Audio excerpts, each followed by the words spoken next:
అండి, Peravali sisters channel కి స్వాగతం. ఎలా ఉన్నారు? బాగున్నారా? నన్ను చూస్తుంటేనే మీకు అర్థమవుతున్నట్టుంది.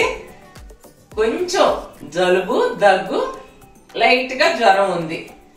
ఇవి రాకుండా ఉండాలి అంటే ఏం చెయ్యాలి? ఇప్పుడు అసలే సీజన్ మారిపోయింది, వర్షాలు ఒకటే వర్షాలండి. ఎందుకో ఎప్పుడైతే నాకు అసలు జలుబు, దగ్గు ఇవంటేనే అసలు నేను ఎరగను. అలాంటిది ఈ ట్రిప్ మాత్రం నాకు బాగా జలుబుగానే ఉందండి. వాయిస్ కూడా మారిపోయింది. నేను రోగ నిరోధక శక్తిని పెంచే మంచి అల్లం నిమ్మకాయ చారు చేసి చూపిస్తా. అంటే ఇప్పుడు నేను ఎటు కాసుకొని తాగాలన్నమాట. అది మీకు చూపిస్తాను. మీరు కూడా ఈ సీజన్ లో చక్కగా చేసుకొని బాగా వేడి వేడి అన్నంలో కొంచెం ఆ చారేసుకొని తిని చూడండి. సూపర్ టేస్టీగా ఉంటది. రుచికి రుచి, ఆరోగ్యానికి ఆరోగ్యం. వేరే బయట టాబ్లెట్లు వాడే కంటే కూడా నేను ఇలా ఈ ఫుడ్ ద్వారానే తగ్గించుకోవడానికి ట్రై చేస్తానండి. అట్లాగే మీరు కూడా మీ పిల్లలకు గాని ఎవరికైనా జలుబు, దగ్గు, జ్వరాలున్నా ఈ చారు కాసి వాళ్ళకి అన్నంలో పెట్టి, అంటే 2 ముద్దలు బాగా పెట్టి తినిపించండి. లేదు మీకు ఇంకా ఇంట్రెస్ట్ ఉంటే గ్లాస్ తో కూడా తీసుకొని తాగొచ్చు. సరే, ఆ ప్రాసెస్ చాలా ఈజీ అండి. ఇప్పుడు ఎలా తయారు చేసుకోవాలో చేసి చూపిస్తాను, చూసేయండి. ఈ రసంకి ముందుగా కావాల్సింది కందిపప్పు. ఈ కందిపప్పు ఈ కప్పుతో 1/2 కప్పు తీసుకోవాలండి. అంటే స్పూన్లు లెక్క చూసుకుంటే అన్న 5 స్పూన్లు కందిపప్పు. వీటిని శుభ్రంగా కడిగి పెట్టుకుందాము. ఈ కడిగి పెట్టుకున్న కందిపప్పులో వాటర్ పోసుకోవాలి. ఈ వాటర్ కూడా 1 కప్పు తీసుకుందాం. 1/2 కప్పు కందిపప్పు అయితే 1 కప్పు వాటర్ తీసుకోవాలి. అందులోనే ఈ మీడియం సైజు టమాటా వేసుకొని మనం పొయ్యి మీద పెట్టి 4 లేదా 5 విజిల్స్ వచ్చే వరకు ఉడికించుకుందాం. ఇప్పుడు ఈ ఉడికించిన పప్పుని మెత్తగా వెనుపుకుందాం. ఈ విధంగా పప్పు గుత్తుంటే పప్పు గుత్తితో ఎనుపుకోండి, లేదంటే ఒక గరిటె ఉన్న గరిటెతో అయినా ఎనుపుకోవచ్చు. మెత్తగా చేసుకోవాలి, పలుకులు లేకుండా ఎనుపుకోండి. ఇప్పుడు మెత్తగా మెతుక్కున్న పప్పులో వాటర్ పోసుకున్నాం. వాటర్ కొలత వచ్చేసరికి ఈ కప్పుతో 5 కప్పులు వాటర్ తీసుకోండి. 1/2 కప్పు కందిపప్పు తీసుకున్నాము, దానికి 5 కప్పుల వాటర్ అన్నమాట. ఈ పప్పులో వాటర్ కలుపుకున్నాం కదండి, ఆ వాటర్ని ఇప్పుడు పొయ్యి ముట్టించి పొయ్యి మీద పెట్టి మరిగించుకుందాం. అందులో 1/2 స్పూను పసుపు, వీటిని బాగా తెల్లనిద్దాం. ఇందులో వేసే మసాలాని ఇప్పుడు రెడీ చేసుకుందాం.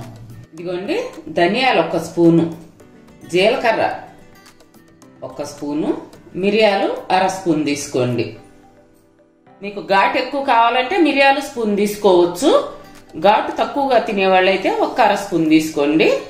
4 వెల్లుల్లి రెబ్బలు, 1 ఇంచ అల్లం ముక్క.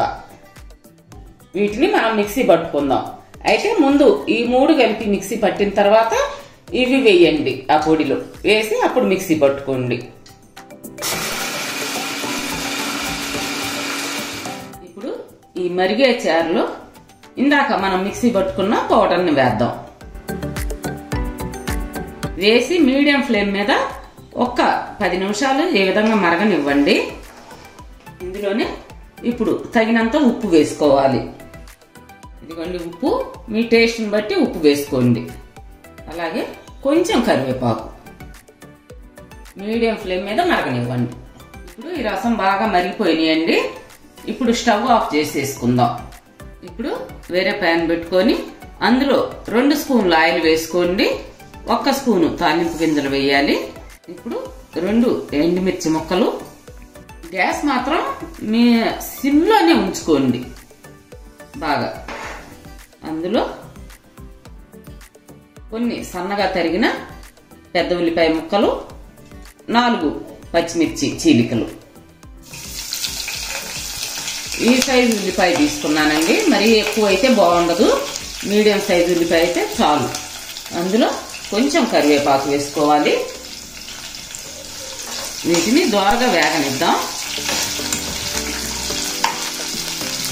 అలాగే ఇప్పుడు చిటికెడు ఇంగువ, అలాగే చిటికెడు మెంతులండి. మెంతులు మాత్రం ఎక్కువ వేయద్దు, చేదు వస్తాయి. ఒక 7-8 మెంతులు అయితే చాలన్నమాట. ఇప్పుడు వీటిని దోరగా వేయించుకుందాం. ఇప్పుడు ఈ తాలింపు వేగింది కదా, స్టవ్ ఆఫ్ చేసుకుందాం. ఇప్పుడు ఈ తాలింపు గిన్నె మీద ఈ విధంగా స్ట్రైనర్ పెట్టుకొని మనం ఇందాక కాగబెట్టుకున్న చారుని ఇలా తీసుకుందాం. చూశారు కదా, ఇదంతా ఇందాక మనం పట్టించుకున్న పౌడర్ అండి. అది మనం మిక్సీలో వేసుకున్నాం కదా ఆ పౌడరు. ఈ 10 నిమిషాలు బాగా కాగింది కదండి, ఈ రసం అంతా ఆ నీళ్ళల్లో దిగిపోయింది అనమాట. ఇప్పుడు ఇదంతా పిప్పేనండి. మీకు ఇట్లా ఇష్టం ఉందనుకోండి డైరెక్ట్గా ఇలాగే తాలింపులో పోసేసుకోవచ్చు. కానీ చిన్నపిల్లలు వాళ్ళు కొంచెం చిరాకిచ్చుకుంటారు ఇదంతా ఉంటే, అందుకని వడగట్టుకుంటే మనకి ఈ రసం బాగుంటుంది. ఇప్పుడు ఇందులోనే కొంచెం కొత్తిమీర, మనం ఇందులో చింతపండు కానీ ఏమి వేయలేదు కదా. ఇప్పుడు నిమ్మరసం పోసుకోవాలండి. ఈ చారు వేడి తగ్గిన తర్వాత నిమ్మరసం పోసుకోవాలి.